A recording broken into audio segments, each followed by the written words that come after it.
महाराष्ट्रात हिंदी भाषा सक्ती संबंधी मुख्यमंत्री देवेंद्र फडणवीस यांनी संबंधित जी.आर. रद्द करण्याची घोषणा केली आहे। यानंतर महाराष्ट्र नवनिर्माण सेना आणि शिवसेना ठाकरे पक्षाच्या पुण्यातील कार्यकर्त्यांनी जल्लोष साजरा केला।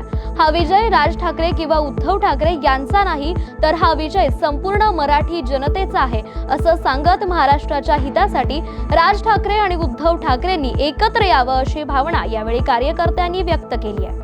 शकता की ज्या दिवशी डिक्लेअर केलं साहेबांनी की हा होऊन देणार नाही, हिंदीची जी सक्ती लादण्याचा प्रयत्न सरकार करत होते होऊन देणार नाही। सन्माननीय राज साहेबांनी ज्या वेळेला जाहीर केलं, उद्धव साहेबांनी पण त्या गोष्टीमध्ये त्यांनी जाहीर केलं की आमचा विरोध आहे। जेव्हा त्यांना कळलं की मनसे आणि शिवसेना दोन्ही ठाकरे बंधू एकत्र येतात, ते सरकारच्या पायाखालची वाळू सरकली आणि त्यामुळे त्यांनी घाबरून अर्जंटमध्ये त्यांनी काल प्रेस कॉन्फरन्स घेऊन तिन्ही नेत्यांनी बसून तो जी.आर. रद्द केला। त्यांना कळलं की 5 तारखेला जो मेळावा जर झाला असता तर ना भूतो ना भविष्य इतकी गर्दी झाली असती आणि सरकार अडचणीत आलं असतं। त्यामुळे त्यांनी घाबरून याच्यावरती दुरुस्ती करण्याचा प्रयत्न केला, पण आता हे वादळ थांबणार नाही।